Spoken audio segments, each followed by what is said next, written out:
bees are dying, and our survival depends on them. That's why 4RBs created the Pure Wave Cell, a breakthrough quantum device proven to help hives thrive, doubling colonies and boosting honey production naturally. Every jar of our Pure Wave honey fuels this mission, supporting beekeepers worldwide. Visit 4RBs.com, that's the number 4RBs.com, and use code WITF for 20% off. Save the bees!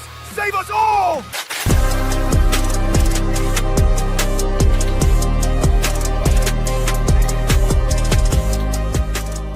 Where in the Folk is not and should not be viewed as a news source. Any names, places, or likenesses mentioned are purely fictional, and any information discussed is purely speculative. Guest opinions are their own and do not reflect those of anyone else. Where in the Folk is not responsible for content accuracy of any stories that are told or what people do with these stories. This show is vulgar, sometimes graphic, and due to its content, it should not be viewed by anyone, actually.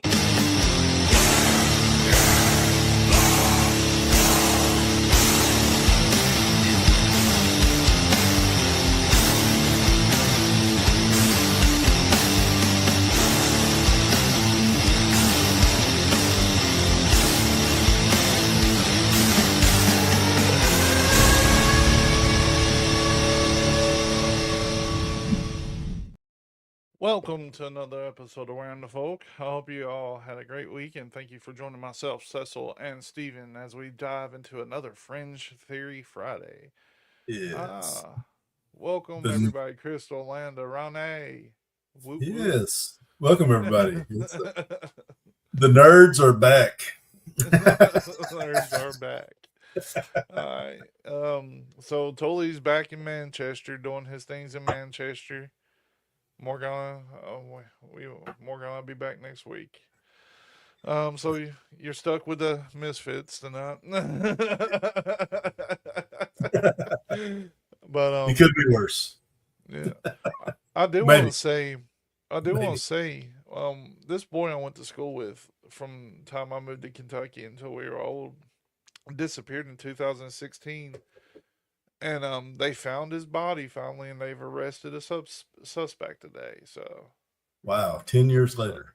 10 years later, they found his body in a well, and they arrested the guy pretty much the same day. I guess. I guess it took people 10 years to finally come out and say what happened. His name was Cecil Burkhart, Seabug.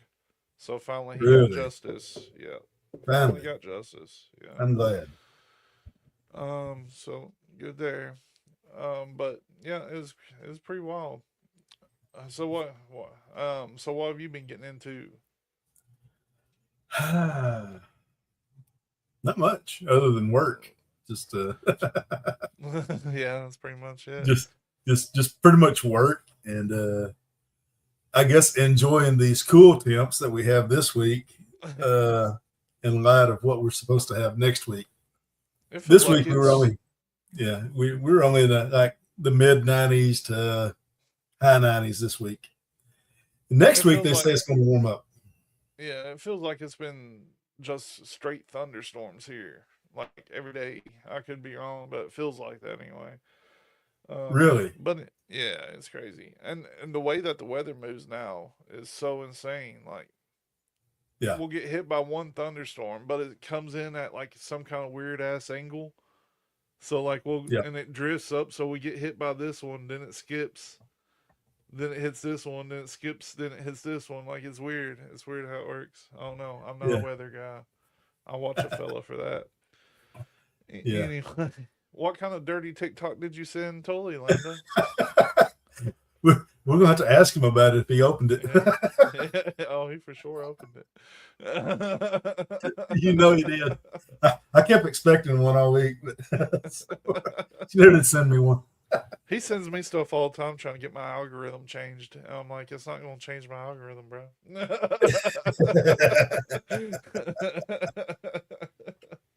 But anyway, we'll get right into it then. Let's see. I want to talk about a lesser known cryptid that most people have probably never heard of. I have never heard of it until I read it in a book back here. So in West Virginia, they have no shortage of weird creatures. Everybody knows the Mothman from Mount Pleasant, Flatwoods Monster from Flatwoods, and the Grafton Monster. But buried a little deeper in West Virginia folklore is something considerably weirder. The Vegetable Man. Now, this kind of plays true because I have to start eating vegetables now. and I've never liked them, so now I have to eat them. So this kind of plays into my life. I'm glad I found it this week because now I'm also scared of vegetables, but I gotta get over it. However, in July of 2000, in July of 1968, a young man named Jennings Frederick was reportedly out hunting groundhogs near Granttown, West Virginia. He hadn't had much luck and was making his way through the woods when he heard of something strange. It sounded like a voice, but unnaturally fast and high pitched. Almost like somebody had taken a recording of a person talking and cranked the speed way up, if you've ever heard Oh, how that yeah. sounds. And somehow Frederick claimed he understood it, even though it was talking really high and really fast. The thing was apparently trying to communicate with him. It told him not to be afraid. It claimed it came in peace, and then it asked him for medical assistance. That's when Fred encountered the thing that would eventually become known as the Vegetable Man. This is an Oh, artist's rendition of it here. Um, I don't know how accurate that is. I had chat make me another rendition. It said that. I don't know. so so the It looks alien. more, yeah, it looks more like an alien. But let's see. But descriptions vary depending on the retelling. But Frederick described a tall, extremely thin, greenish humanoid creature. Its body was almost stalk-like, with long, skinny arms and strange hands. At the tip of the fingers were little suction cups, armed with like needle points, like needle-like points. Ooh. Frederick claimed the creature grabbed him, the needles pierced his skin, and it began drawing blood from his body. Meanwhile, the creature's strange eyes reportedly shifted between shades of red, yellow, and seemingly mesmerized Frederick while it fed. Then, just as suddenly as it appeared, the creature released him and took off through the woods in enormous leaps, jumping like the Spring Hill Jack. Yeah. You remember that Oh, yeah. one? But shortly after that, Frederick reportedly heard a low humming and buzzing sound coming from beyond the hill, and he wondered if whatever had just attacked him hadn't come from West Virginia at all. But there's an important catch. This story didn't appear publicly in 1968. Its primary source was a paranormal writer named Gray Breaker, but has since regained a little popularity in the area. There is something strange about West Virginia and all these weird creatures. What do you think that could be? I don't know. Well, to me, we delve into conspiracies all the time. So, I mean, West Virginia, the only reason they made Virginia into two states is because of the big mountain range in the middle of it. It was hard to get on the other side of it. So they made West Virginia. And that could be the proving grounds for experiments from the government. It really could be. I mean, they had that demolitions factory it wasn't even a factory. They just stored dynamite at Point Yeah. Pleasant. That's where the Mothman originally appeared. Yeah. Now you hear other tales that they say that there was government facilities and things like that out there. But I don't know. Yeah. Well, there was I know recently I listened to an interview of the what was it, 911 something. It's can't think of it right now. Oklahoma. It's a guy I know from Oklahoma. And one of the guys he had on there talks about going to the base up there around McAllister. Oh, yeah. And he said you could hunt on that base up there, but there were certain areas that you were restricted from going into. And now what this guy claims is that he found dog tracks about that big around, bipedal dog tracks. Nice. So I mean, I guess it depends on what you're willing to believe and how far you want to take this. Could that be? Could they have some of those things? There is something to keep a lookout on for some of this stuff. I agree, and we've been to West Virginia a few times. We went to Mount Pleasant, and we went out to where the storage facilities were and all that stuff. For the most part, it looks like around here, but there is a stranger feeling out there. You know what I mean? Yeah. I've always wanted to go there because that's where my grandfather was. That's where my grandfather and that's where his family were from there for, I'm not sure how long, but my grandfather was born in Boone County, West Virginia, which would be the southwest portion where of the it. Whites are from. Yeah, that's where the Whites are from. So, I haven't been there. I don't know if my grandpa knew the Whites or not. They might have made moonshine together back then. On our way back, the last time we went, we actually went through Boone County and went through the town because Mandy's a huge fan of the Whites and she's looking for one of them. Really? We seen some pretty interesting stuff in that little town. Yeah. I didn't see any Whites, but it reminds me of home, but a lot more. They were a lot more open with things they were doing. Yeah. You know What was it? The West Virginia mating call, the the fuel bottle. yeah. At one time, Mandy's like, "Look at that poor lady. She's dressed horrible." And I was like, "Mandy, I believe she may be one of those there prostitutes." She's like, "She don't look like prostitute." I'm like, "That's what we call a hillbilly prostitute." Yeah. I don't know. It's yeah. I think I think there's some relatives in the area, but my grandfather got out, so I mean it's and he traveled everywhere. He was he served in all the people we ran into were really nice. So, well, yeah, they were all cool. So that's one plus. But yeah, I mean, West Virginia is a strange place, and if you ever get a chance to go. We went to the Mothman Festival. It was pretty fun. I like the times we went when the festival wasn't there. When the festival isn't there, it's kind of just dead. And you can walk around and not be like surrounded by hundreds of people. It's a lot chiller. But anyway, let's see what else we got on the agenda tonight. I tried to get a lot of things together, and I've had some leftover things. Like last week, I didn't talk at all. Yeah, you were last week was a bit frustrating for you, so you need to air it out in a few ways. Air it out tonight. So in the late 1800s, the world fell in love with plastic. The first successful commercial plastic wasn't the safe material we know today. It was celluloid. Did you know this? Made largely from nitrocellulose. No. Right. So why was it invented? Celluloid was created as a cheaper substitute for expensive natural materials like ivory, tortoiseshell, and horn. Manufacturers used it to make hair combs, dolls, shirts, piano keys, eyeglass frames, and toys. They made everything from celluloid, and if you don't know about this, it's pretty combustible, is it not? So it could literally blow up. It was revolutionary because it could be molded into any shape and dyed to resemble luxury materials. Now, the chemical within it is related to was once used in smokeless gunpowder, and under enough heat, friction, or exposure to open flame, some celluloid products could ignite and burn intensely. Most combs didn't spontaneously burst into flames, but accidents did happen.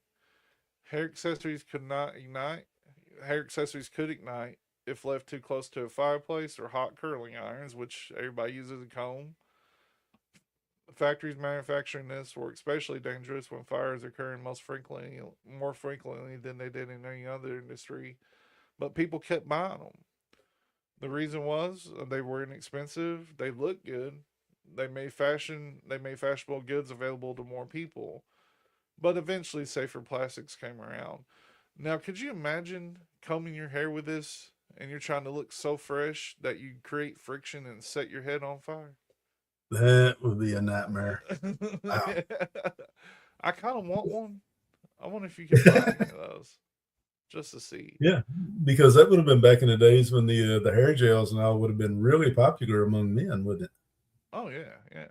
And the toy thing, the way that kids are with toys, Yeah. like little toy cars and stuff, run that against a wall or something, it just it's kind of like them old. It's kind of like them old films that they used to. I think I can't remember what they made the old film out of. It might have been the same thing.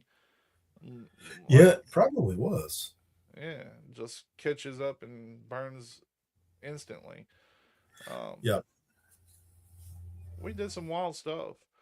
I've got another one here. Some weird things that we made. Let's see, where'd it go?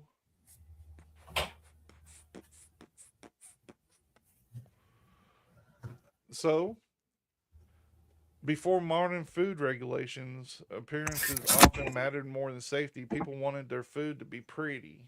They wanted it to be prettyful. And butter naturally varies in color depending on the cow's diet. Rich yellow butter looked fresher and more desirable, while pale butter sold for less. That created an incentive to brighten it up artificially. The race for the perfect yellow. Over centuries, merchants experimented with many coloring agents. Some were relatively harmless, such as carrot juice, marigold extracts, things like that. Some were a little bit more dangerous.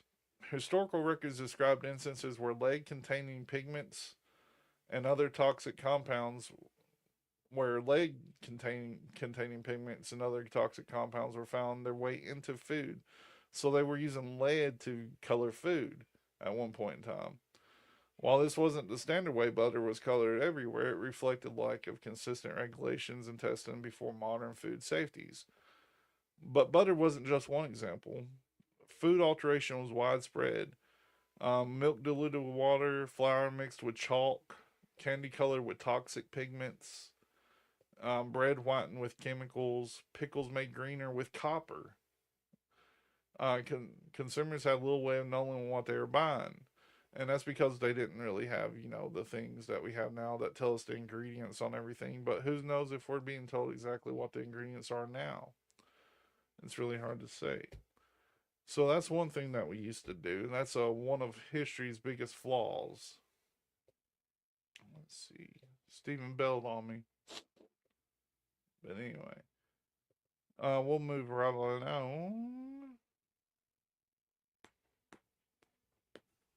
Okay, I'm back. Sorry. No, Sorry, I had to abandon you for a minute. You were doing a good job keeping it going, though. I'll try. I lose myself. I lose myself. But that was talking about how they used to use like lead to color butter, and how they used to use like copper to make pickles greener and stuff like that. Oh, yeah. But do you think now that we have what we have now, the food's any better than it was when they was doing that? I don't think so. I don't think so. I don't really. I mean, if you just look at the rise of cancer, I mean, there's a lot more of it nowadays than there were back then. Oh yeah. I mean, it's everywhere, and there are people. I'm sure you heard, what people were calling they're going to be turbo cancers and things like that. And I don't know if it's that or what, but I've been told about people, to find out, that they're diagnosed, they don't know they're sick, and all of a sudden they get diagnosed, and a month later, 2 months later, they're gone. Yeah, that's what you got to deal with now. Like cancer, like you said, has been on the rise ever since I guess people first started getting diagnosed with it. It's just rampant now. Everybody knows several people that's had cancer at this point. Yeah. And oh yeah. With I guess what they're going to call it is super cancer. I feel like what's going to happen is there's going to be some kind of evolutionary drug that cures most modern cancers that they will eventually release, but not before they have super cancer. And that's going to be the one that can't be treated. Like it's just going to be perpetual. It's going to be endless. It will be. There's some places. But here in Arkansas, UAMS is a teaching hospital. What'd you call me? And they've had a really good success rate, at treating cancer and prolonging people's lives, extending lives, beyond what they typically would be without the treatments that they get. There's some other good places, MD Anderson and some other places. They've I don't know. I think it all depends on the doctor you have and how soon they can get you to a specialist. Yeah. It's a friend of mine told me one time. He said, if the doctors guess right, you stand a pretty good chance of surviving something. If they guess wrong, it's not so good. That seems to be the case. Like a lot of it is, guesswork. I have a doctor that straight up tells me that. She's like, Yep. well, I don't know exactly what's wrong with you. We're going to throw medicine at it until something works and keep doing tests till we figure it out. Right now, we can just guess. Yeah. And I'm like, okay.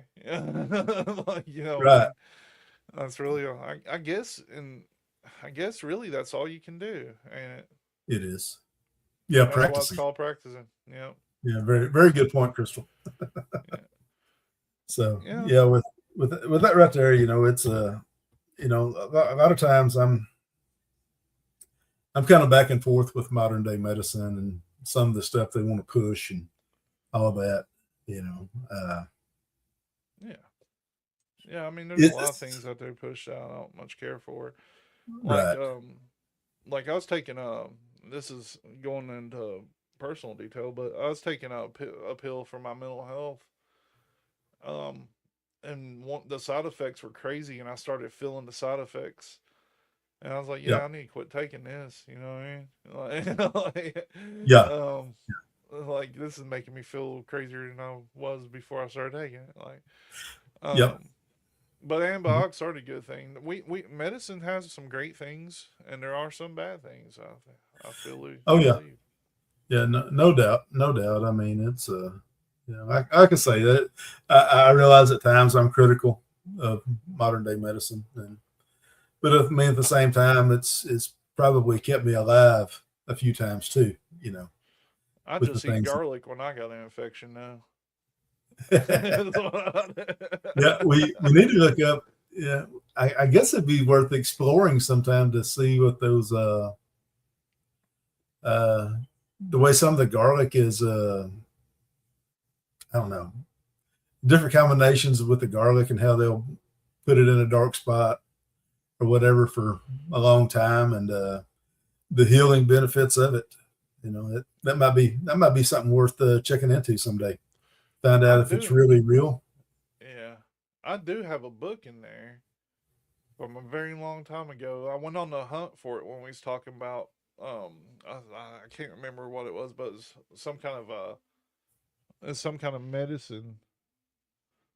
I'm happy tonight. I don't know what you mean by a Yeah, little low, yeah, but yeah. a little quiet. You're good right now. There you go. That was All it. right, all right. But we was talking about how people used herbs and things like that to cure Mhm. things, and it took me a long time to find this book, and I bought it, and it has a lot of different things you can mix together and bowl and stuff like that. I haven't Yeah, tried them, but I'm about ready to start to yeah, like yeah, just to see, what can't hurt at this point. But but yeah, I mean, there people will survived for a long time without a lot of the drugs we have now. They may not right. have lived as long, like for the most part, but there were people that lived pretty long time back then, even back then. Oh yeah, It's it just was. all about the know-how. Yeah, there were people who made it into their 70s and 80s, some 90. Yeah, A long time ago. yeah. So, but yeah, that's yeah. I remember another friend of mine. He told me, to just to kind of boost your immune system. I forget how often he told me you should do it. He said, go get a spoonful of minced garlic and just take that. He told me later you should mix it with honey. I wish he'd told me that before. So, Yeah. yeah, that's pretty rough. I'll just go ahead and tell you. Uh, and there's a lady out in I forget, somewhere around Hazard or somewhere that was on a TV show, and she's in her 80s and she's nimble as could be. She's like, well, I take a spoonful of gelatin every day. Like, you know what I Yeah. mean? And the jelly gets between my bones and makes me flexible. So, I mean, Yeah. there's probably things to it, you know. Yeah. Dandelions, I hear, is one that had a real big health Yeah. benefit. I don't know all of it yet, though. Right. Uh, Yeah. We'll have to ask her. We'll have to ask our friend about that. She knows more about it than we do. Absolutely. Yeah. Yeah. All right. Now, this next one might be a ghost story or just a wild person. Let's see. The ghost of malls. Hmm. Now that we're leaving America for this one, traveling 1,000 miles away to the forests of Switzerland. Sweet. Switzerland. Because beginning around the late 1990s or early 2000s, people near a village of malls began reporting something strange wandering through the woods. A tall figure wearing camouflage and an old-fashioned gas mask completely covering its face. Locals Ah. eventually gave the figure a name, Lee Laon, or the Ghost of Malls.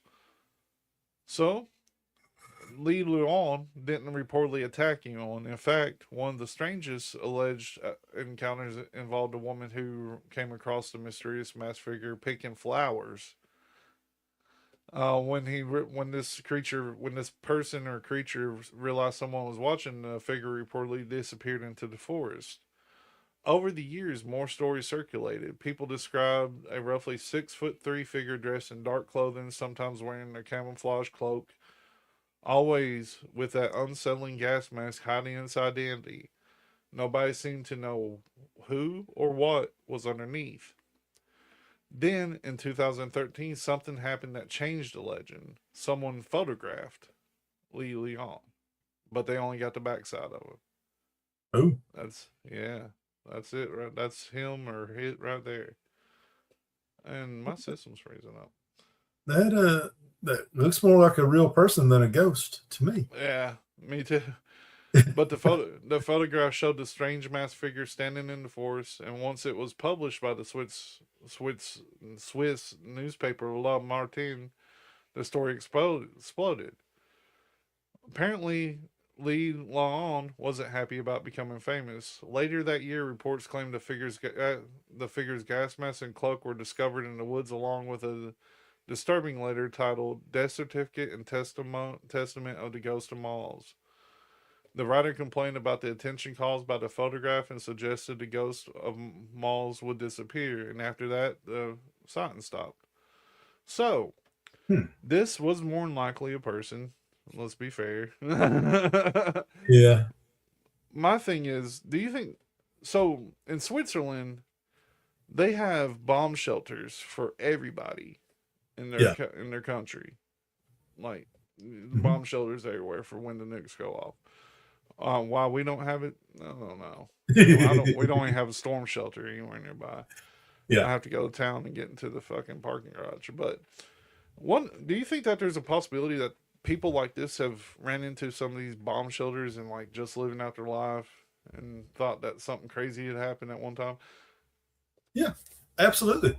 There was a story about was it a Japanese soldier who Oh yeah, continued living living off grid for what 20 years or so after the war ended, or maybe longer than that, and didn't know the war was over.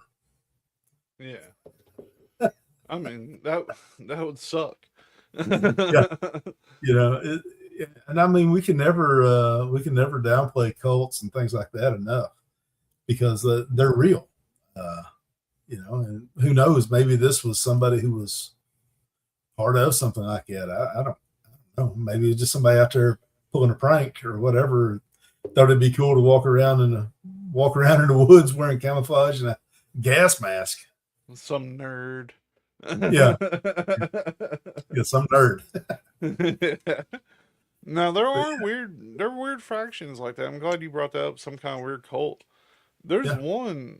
I guess they're a group in Paris that I would like to be a part of. They go into the catacombs and like show movies. They're like a secret group. Oh, okay. Somebody was in the catacombs one day and ran across their little screening room. And when they went Really? back to try to find it, they didn't find anything except a note that said, "Don't try to find us again." Oh, wow. I would like to know. Now, the way that I imagined it was they're watching like cool movies, like some scary movies and Yeah. stuff like that. But now that I've said it again in my head, don't try to find us again. Watching movies in hidden parts of the catacombs, I say they're probably watching something a little bit more nefarious. Yeah, they very well could be. Yeah, they're probably not Uh, watching Casablanca. yeah, I don't want to be in that group no more. But it's a good idea. A little secret group that watches movies. I like watching movies. So let's see. Have you ever heard of the Curse of the Hexam Heads? Not those specifically. No. Oh. Sometimes the creepiest things aren't found in abandoned houses or ancient tombs. Sometimes they're buried in your backyard. In 1971, two young boys named Colin and Leslie Robinson were digging around the garden of the family home in Hexham, a small town in northern England. While digging through the dirt, they discovered something strange. Two little tiny heads. And right here they are. Just two little. Look at that. What do Whoa. you think? Yeah. Yeah. Now that Now, go ahead. were those okay? Those are real. Mm-hmm. All right. Well, if you remember, it's probably been a couple of years ago now. We covered those, or I thought we covered it. Yeah. The really tiny tunnels they found in Scotland Oh, of the yeah. really small people. Yeah. And Hmm. I don't remember exactly what they were called in Scotland, but they were the little people, is what they were. Yeah. Kind of like in Hawaii, was it the Menahuni or something like that in Hawaii, which were the little people in Hawaii. Yeah. So in Scotland, they had those tiny tunnels. They found evidence of really, really small people who lived there, who had their homes there, and all that. Hmm. Now with this, the popular belief is these are carved, Okay. but I did read other people do seem to believe that these may be fossilized little people heads. Yeah. I kind of disregarded that until this very moment. I was like, well, they're probably carved, but I mean, yeah, possible. Yeah. Um, I mean, but each one of these things were about 2.5 inches tall, crudely formed, in like some kind of stone-like material is what they believe. They Yeah. had a strange, primitive-looking face, deep-set eyes, oddly shaped mouths, and features that made them look almost ancient. So, I mean, it could really be, Yeah. something fossilized. Yeah. The boys did what most kids would probably do. They dug them up and they brought them inside. Yep. Yeah. And Yeah. go ahead. Yeah. I'm just gonna say, I mean, the stories of the little people. Uh, you had the story of the little people from Hawaii. You had the story of the little people from Scotland. Yeah. The Cherokee talked about the moon-eyed people, which are the little people. Which they didn't. Their descriptions are a little bit different from that, but Oh, yeah. still, I mean, there's another instance of small people.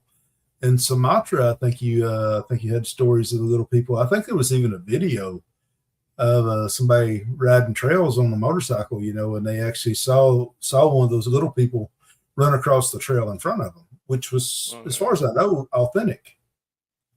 So Yeah, I remember that one too, and it's completely possible for little people to be out there. Like, of course, that island where they found the half people. They never got really bigger than a half person, but I think they go even smaller, and they're yeah. probably tribal. Like some of these Mhm. tribes that's not been contacted because they would have the ability to stay more isolated than anybody else. Right. So it's really possible. Um, Yeah. so with this right here, not long after the heads entered the Robinson home, though, the family reportedly began noticing strange things. The heads seemed to change positions on their own. Mhm. Objects allegedly moved without anyone touching them. Bottles were said to fly across the room.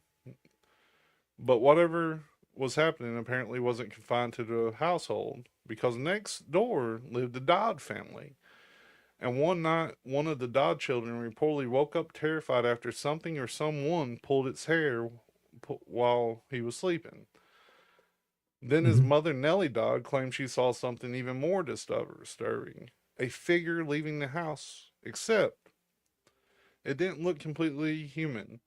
She described something that appeared to be half man, half animal, often described in later accounts as resembling a sheep or a goat or a ram. Or. I don't know why I wrote it like that. But anyway, and suddenly these weren't just these weren't just weird little heads somebody had dug up out of the dirt. People began wondering if the boys had uncovered something that was supposed to remain buried. Eventually, the heads attracted the attention of Dr. Ann Ross, an expert on Celtic culture and artifacts. Ross knew that the human head held enormous significance in the ancient Celtic traditions. She initially considered whether those strange little objects could have been somehow connected to the ancient world, so the Hexam heads were taken to her home for further examination. And that's where the story gets even stranger. Reportedly woke up and saw something moving through her house. It was tall, dark, and according to her, part human and part wolf. Mm. Ooh. Ross claims she watched the creature leave the room and followed it down toward the kitchen. Then it disappeared. And she wasn't the only person in the house that supposedly seen this. A few days later, her daughter came home from school and she encountered a large dark, wolf like figure standing at the stairs. The creature suddenly jumped over the banister, landed below, and vanished deeper into the house. There were other strange coincidences too, and you get the unexplained cold sensation, doors bursting open, dark figures, all that good jazz that comes with, strange stuff. And Ross began to wonder whatever was happening was somehow connected to the two little heads sitting inside her home. Eventually, she removed them, and when she removed them, she said it stopped. By this point, the Hexam heads had all the ingredients of a genuine cursed object. Ancient poltergeist, animal like apparitions, and multiple people claiming to have experienced something they couldn't explain. So, when it comes to this, it could be a cursed object for sure. But, you know, what defines a cursed object? Because now that I'm looking at it, this one on top definitely looks like some kind of petrified head. It really Mhm. does in a way. And after I Yeah. get done doing what I'm doing right here, I'll pull it back up. Yeah. But what do you think about that? Like, because I mean, when I was a kid, I used to dig around in dirt like that too, and I'd find weird stuff. Like, but most of the time I'd find like my dad's old toys he buried out there when he was a kid. You know what I mean? Um, but look at this one right here. Let's take a look at it. The one that they're Yeah. actually holding up right here. That's a weird Yeah. one to That. be carved out. Yes, it is, and it looks like there's teeth. Yeah. In it. Hmm. Yeah, that's so happy. It's smiling with the photo. Yeah. Um, and this is one of those things that I'm surprised isn't at the Smithsonian. You know what I mean? Yeah. They seem to come in and they take things like this all the time. Mhm. There was a person that found a statue head, is what they ended up calling it, in Clay County, Kentucky, in the creek. It was just a head, like it looked like an old head, like it kind of looked like a statue head, but it had a indentation right here that looked like a wound. So they didn't know what it was. They didn't know where it was from, so they called somebody to investigate it from Washington D.C. So they took it, and they never returned it, and Yeah. they said it had been lost.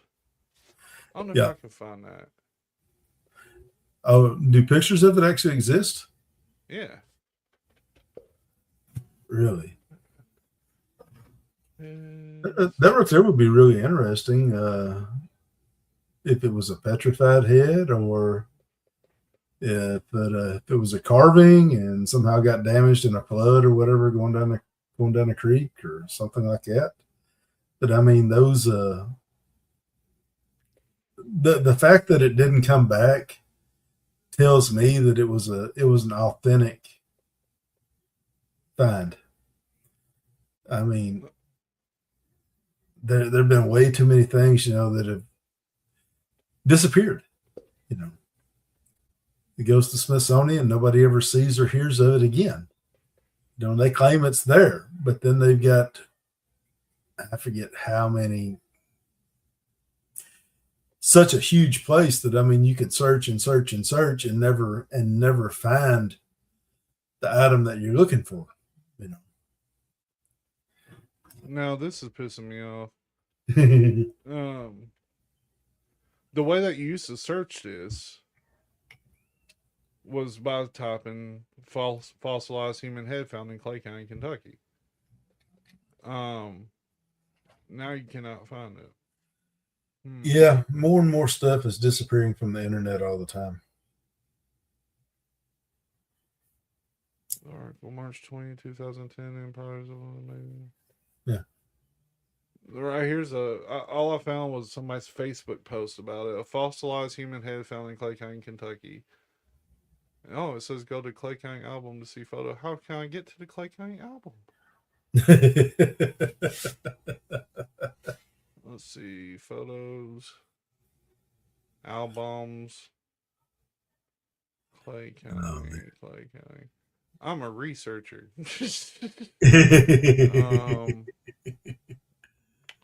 Yeah. Let's see, Clay County, Clay County. There's so many damn counties in Clay County. Yeah, the only thing I really remember finding in the yard when I was playing as a kid was an arrowhead one time. That'd be fun. It was a really nice one, but I mean, I found it wasn't 30 feet from the house. Yeah, Cecil does need a raise. Why does there have to be 120 something counties in Kentucky? Let's see, Kentucky, and why is this not in alphabetical order? Is a better question. Yeah. Yeah, if it was Kentucky has 120 counties. I think, how many does it have? Wow. County. I think we only have 75 here. Really? Yeah. Oh, there's exactly 120.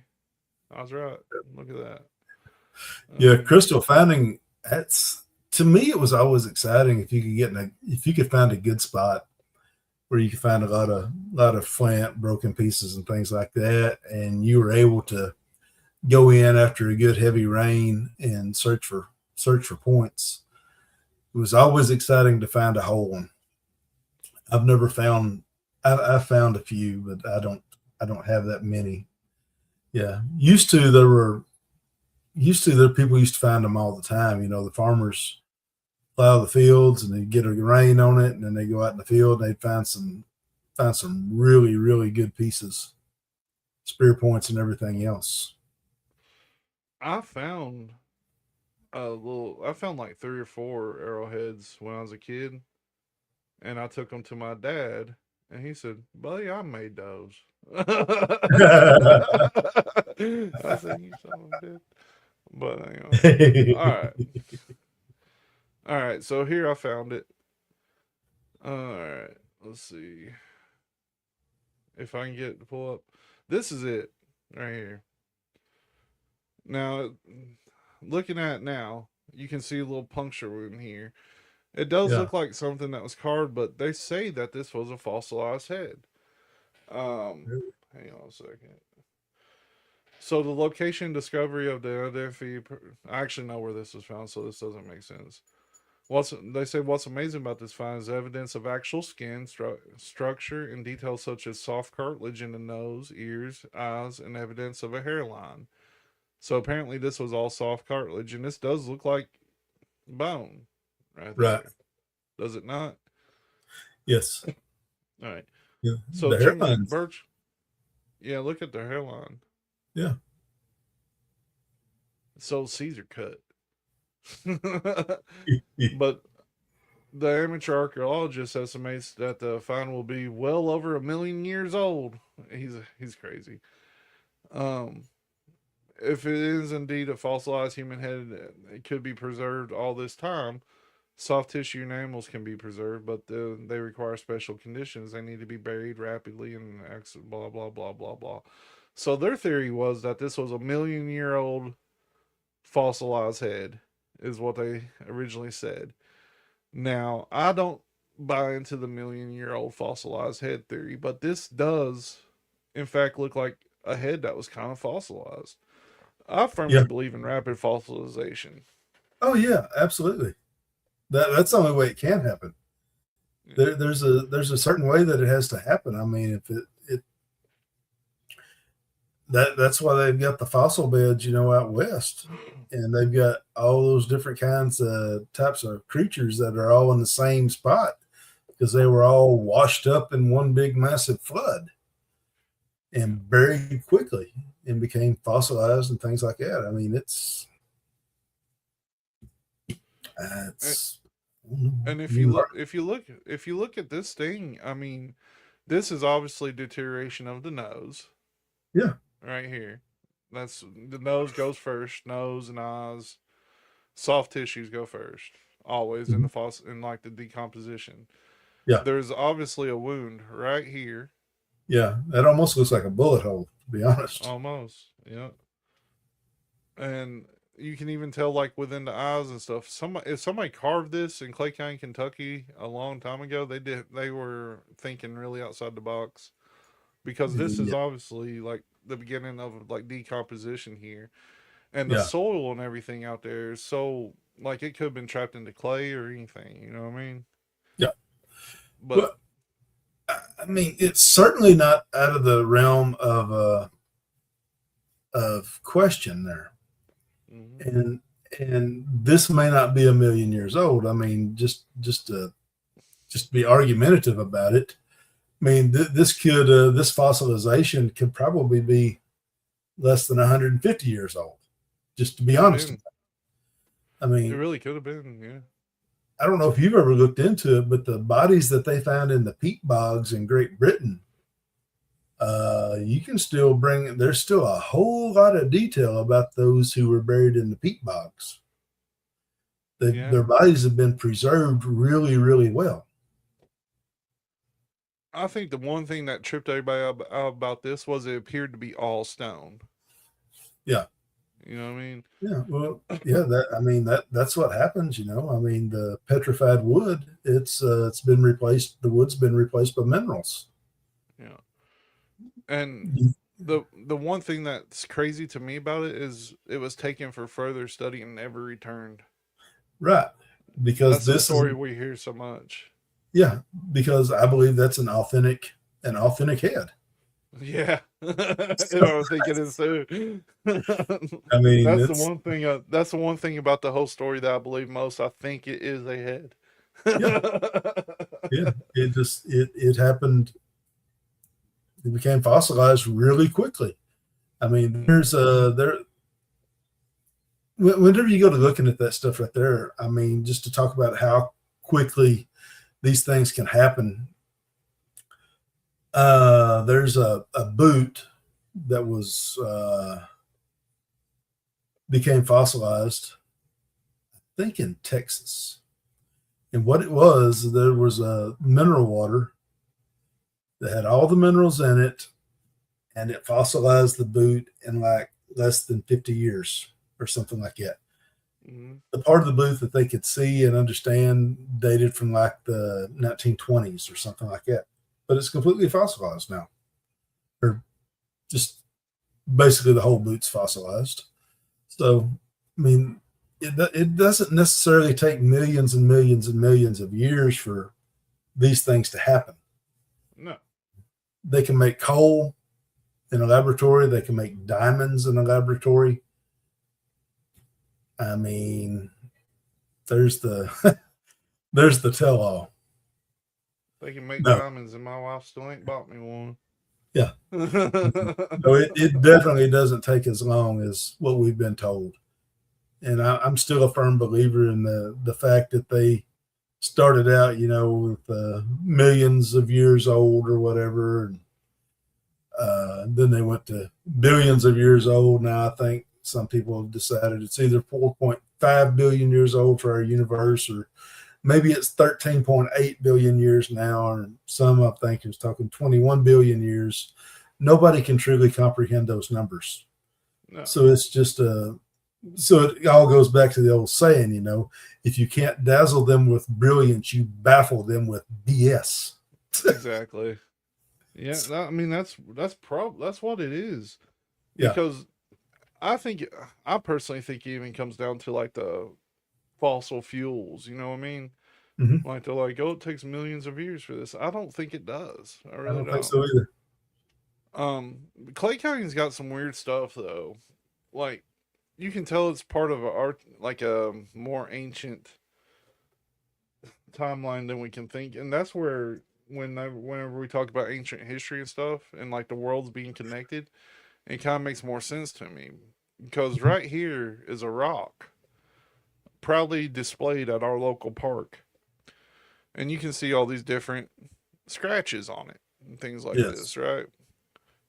We actually did a video. This is what it looked like before it fell from the cliffside. This used to be on the cliffside, and then it fell into the road on Route 66, and they brought it into town. Now, what they've discovered is the markings on it. Some of it's first century Christian monograph in Hebrew and Greek letters. It means Christ, the rock, the temple, the cornerstone. And then you got an Orgam Rebus in the Gaelic language. It means the right hand of God. And you had the sun disk, an inscription to Ra, the Egyptian sun god, is carved here by the Nile mariners. And you also have this right here. I'm not even sure what that is.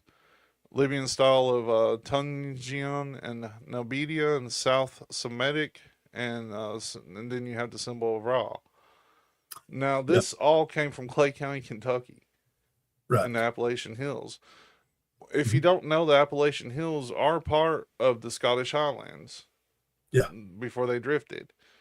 But Mhm. they say that happened millions of years ago, too. I don't necessarily think that happened millions of years ago. I think the separation was more rapid. And Oh, yeah. it's completely. How would you get those different languages on one rock?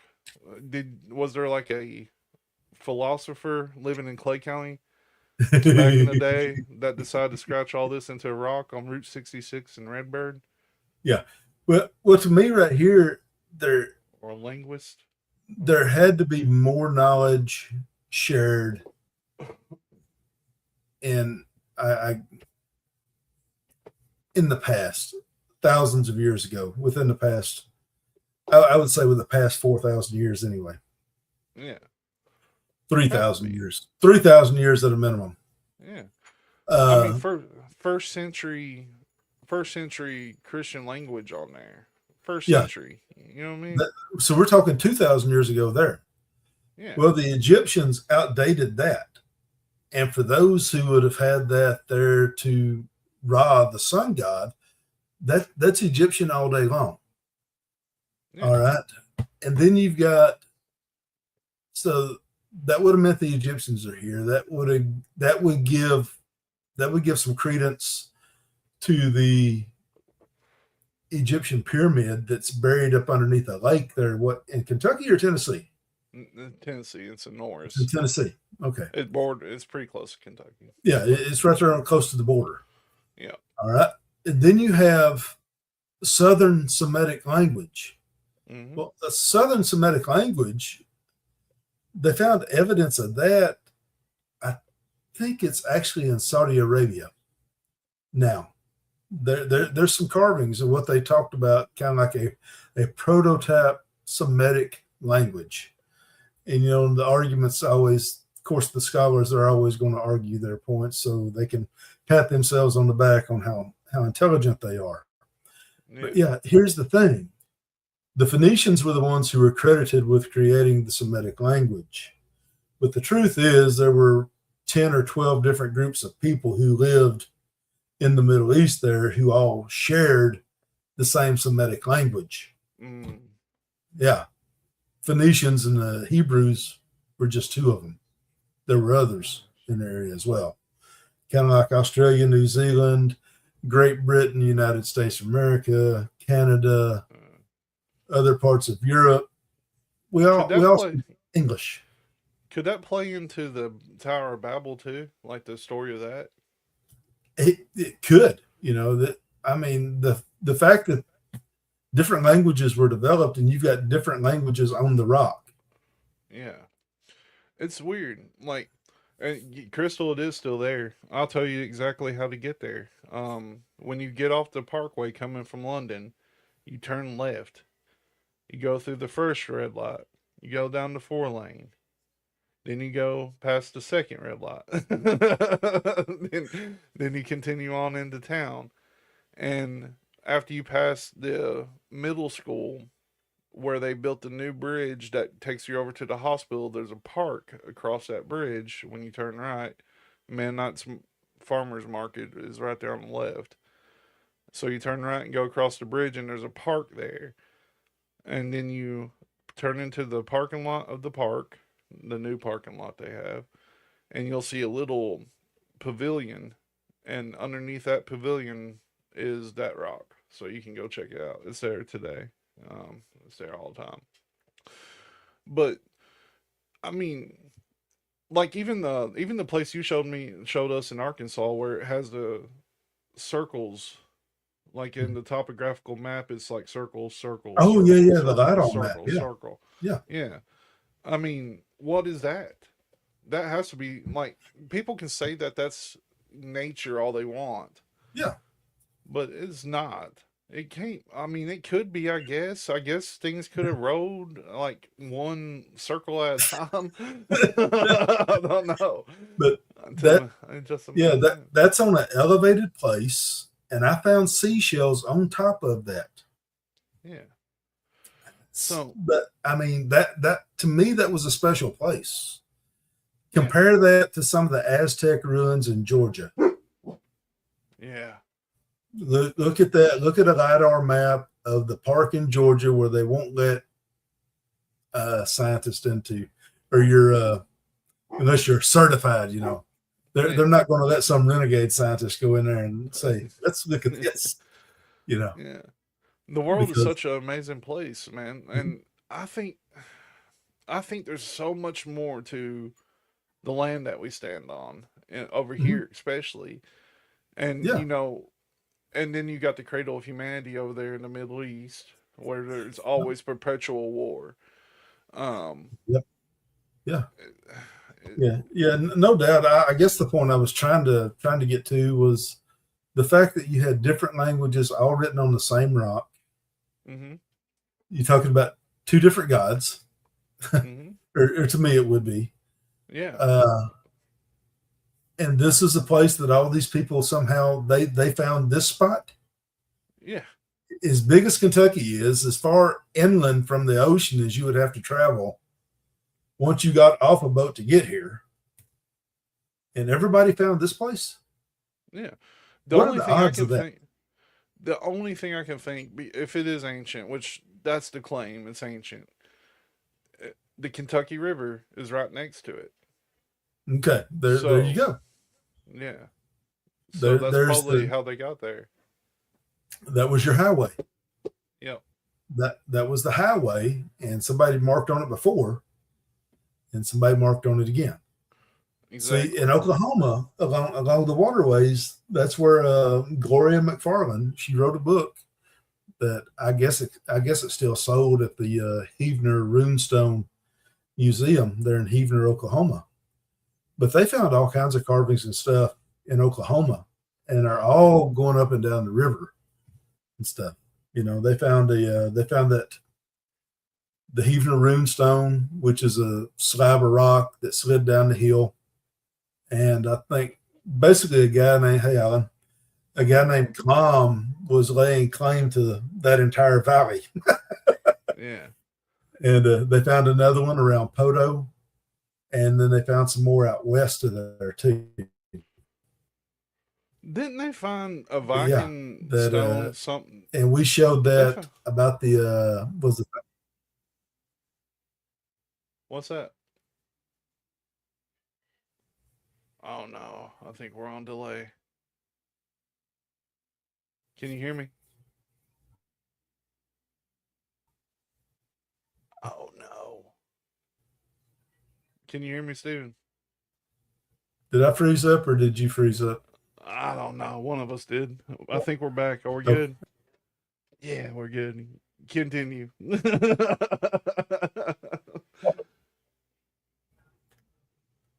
Oh no. okay. Are we back? Are we back? Yeah, I Can you think hear we're me? good. Yeah, yeah. It's Okay. probably me. Yeah, were you talking about the Kensington Runestone? One is found in Yeah. was that Minnesota? Was it Minnesota? Like things like that, I that think was it was was Minnesota. that was that not dropped by the Vikings? Yes. Yes. Okay. I was freezing up. Okay. Yeah, that was a backing, and they claimed that the man who found it, they're saying they first claimed that he had faked it. Of course, he had uprooted a tree or a tree stump, and when he rolled the stump out of the ground, well, the stone came up to the surface. So, but no, it was deemed by Scott Walter to be an authentic artifact. So yeah, the Vikings made it that far inland. Yeah. Yeah, They just traveled the everybody was here. waterways. Yeah, Everybody was here before before Columbus got here. Everybody. Yeah, that's what I'm saying. And there was flourishing cities, I believe, like fully. Yes, Like the absolutely. Moors, especially the Moors down south in Florida and region and things like that, and the Yeah. Keys and whatnot. Like Yeah. it's so strange that they were able to find that they were able to just come and conquer like civilizations that were probably living fairly peacefully. Yeah, somewhat. I mean, Somewhat. Like, the Aztecs were a little off the chain sometimes, yeah, yeah. They could get off. They could get a. They could become a little unhinged at times. yeah, they could be a little much. You could say. Yeah, yeah, Ronnie. They found. I I didn't even pull up the article this week, but I saw where they had. I think it might have been through satellite imaging that they found some more evidence of Viking longhouses Wow. here recently. You know, and that's how the Vikings did it. That was the telltale sign whether or not it was the Vikings, because they would make long houses where they had big rooms and everybody could come in there and they could feast and whatever they were doing. The So, but Vikings yeah, were crazy. yeah, And people had ships. When is the first evidence of a ship? I don't know. I've never looked that up. yeah. Well, I know according to the Greek historians, the Phoenicians, they were the seafaring people, Yeah. and they put together several ships to create a large barge that could haul hundreds of people. Yeah. So Around 10,000 years ago, with the earliest surviving examples being canoes. yeah, So the thing about people back then compared to now, like now, if we want to go somewhere, we just hop on the computer and we can do a 3D tour. yeah, Back then, it was all mystery. If you were here in this little village, is mystery. What's out there? And if you Yeah. figured out, I can haul out this canoe and I can get across this body of water and see where it goes, then you're like, huh, I wonder if I could get a bigger canoe. You know, Right. that's how they lived. Yeah. Um, it's not far out of the realm to believe that they had ships of people that just went out to see what was out there. Yeah. Well, I mean, even the Bible talks about it in the book of Judges, which probably would have been around 1400 to 1300 BC, which would have been like 3,500 years ago, something like that. I don't know how far back, well over 3,000 years ago. The tribe of Dan was already out in the Mediterranean exploring things. Yeah. And the Phoenicians were doing it before them. Yeah. How did they think people were coming into the northern part of Egypt to attack them who lived on the other side of the Mediterranean Sea? They weren't walking. Yeah. It's so wild to think that everybody thinks that there was just savages here, like the Native American people were just living in dirt No. before Columbus came here. And all these great empires had these ships that could come across any body of water. Yeah. It just took somebody would like the Antikythera mechanism. That was a computer built for Yeah. sea travel. Yeah. Oh, yeah. Back then. It's the Greeks were given credit for it, but I mean, it could have been the Carthaginians, it could have been the Phoenicians, Yeah. it could have been the tribe of Dan that came up with that thing. But I mean, you're talking about that with the cities and everything there. The Cherokee people who lived in Middle Tennessee, we'll get into that history there. They had like 40 different towns that were destroyed whenever the new people came in to settle the country. Yeah. There was a Atacama was the chief of the Cherokee there in Middle Tennessee. If y'all want to look him up and read the stories, I mean, it's a pretty interesting read. Yeah. I mean, going back to the Antikythera mechanism, they say it was created the 2nd century BC, so that's 2,200 years ago, roughly. They say 2200 BC. No, to the 2nd century BC, so it'd be like 200 BC. Oh, okay, yeah, it'd be like 2,200 years ago. Yeah. So, 2,200 years ago, they had an analog computer. Essentially, is what they had on a boat, and you don't think that was 2,200 years, 2,200 years ago, roughly, 2,000, and you don't think that they could have traveled the world using a computer they built for it. Right. Yeah. And the Vikings had I think it was a piece of crystal, so that even on cloudy days, they were still able to navigate by looking through that piece of crystal, or it might have been a piece of glass. I don't remember exactly what it was, but I think it was a piece of crystal. And they would navigate even when they couldn't see the sun because the cloud cover was so thick. So have a good night, Ronnie. Not Ronnie. But I mean, to think that everybody credits this guy for coming over here as the first one, and like the only people here before walked across land during the Ice Age and got stuck here, and the land got drowned. Like it's so infuriating. And there has to be knowledge that, well, now they're coming out and saying they have confirmed, like they're like, yeah, the Vikings were here first. Yeah. Big whoop, because they had such a short distance to go. Well, it's just not accurate, because at first they try to say, well, they didn't get any further than Nova Scotia, you know what I mean? But now we can see evidence of them on the Mississippi River, for crying out loud. Like, and they have structures built. You're saying they found longhouses now. If they were here and they built their houses here, even in Canada, they traveled, they hunted, they went on excursions, they were everywhere. And if they were here, is it too far to believe that Egyptians came over here at some point. You know what I mean? Is it Yeah. is it crazy to think that, you know, No, like I mean, it's Africans came over? honestly, it makes more sense that everybody else was here. Yeah, As we've discussed before, there I don't know how many tons of copper are missing from the Great Lakes area, but somebody took it. yeah, Somebody took it, and they took it somewhere else. yeah. So I like to have some of that copper. yeah, yeah, you know, it's just like with the tin mines that they had in Great Britain. It was the Isle of Tin. They used to Yeah. find tin in the creeks and rivers Wow. in Great Britain. There was so much of it. The world figured out that if you mix tin and copper together, you can make bronze. You had a stronger metal. Yeah.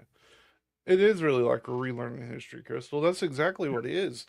Everything we've been taught from when we was little kids to now is what a lot of us have thought this whole time they were lying about something or they were Yeah, not telling us the whole truth. right. Like, so yeah, I'm glad that we live in a time where they can't necessarily hide everything right away and it gets to us a little bit. They are getting back to where they can scrub stuff pretty fast. Um, there's things that we see all the time that pop up, and whenever we're getting ready to come on here, I try to look it up again, and it can't be fine. I can't find it. It's gone. Yeah, So I don't know. yeah. You're absolutely right. I mean, it's just like what you were looking for a while ago. I mean, it's more difficult to find what you were looking for. Hmm. Uh, I had to it's go just to like Facebook. yeah. I mean, just like the book that I was trying to find on the internet a few weeks ago when we were covering, Nurse Waffletter, Yeah, yeah. Leffer. There was another book that I knew about of an incident that took place back in the 80s, and the book has been scrubbed from the internet. Can't Yeah, find it. it's because of who it contained information about. Yeah. It's amazing. The world's stranger than what we know, and hopefully one day we'll know all the answers. You know what I mean? It might be Maybe. upon it might be upon the exit of this earth. It might, or maybe someday some dude out there, some lady, some person, some individual will stumble across the proof that everybody needs and somehow get it to everybody. That's one Yeah. thing that we could always hope for. Tartaria, they tell us it was just a traveling group of people, but Russia has a museum for them. You know what I Yeah. mean? Putin has the map. Yeah. So, so they believe in them. They believe that they Yeah. were kind of an empire. But over Yeah. here, if you go by what they say, there's like, oh, there's a nomad group is a blanket term thrown down for all the nomad groups. Hmm. Yeah, they were Yeah. nomadic.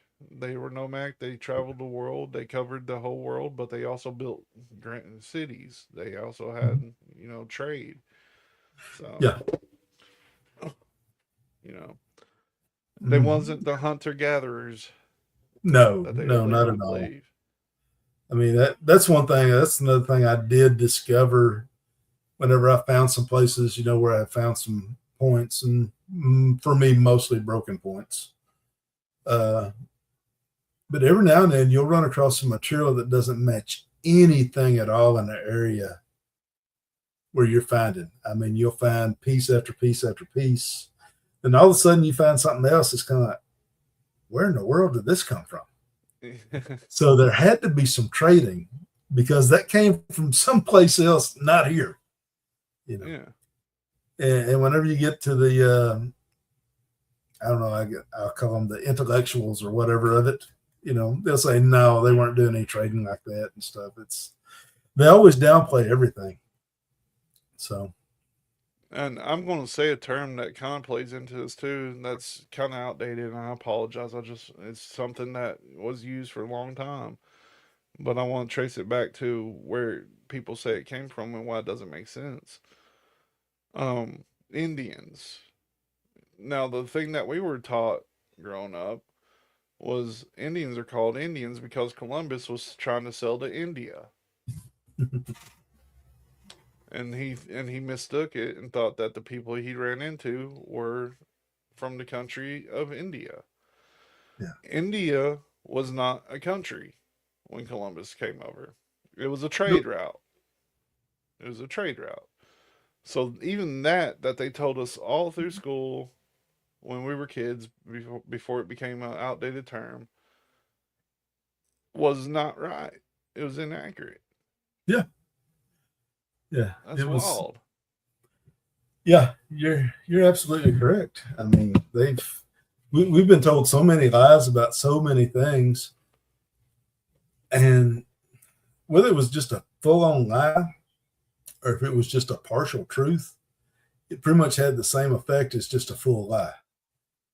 So, it's there's a lot of history that's been covered up, and if you try to bring it out too much too soon, people will probably have a certain way to think of you for a little while anyway, until they catch up with the truth that you've learned.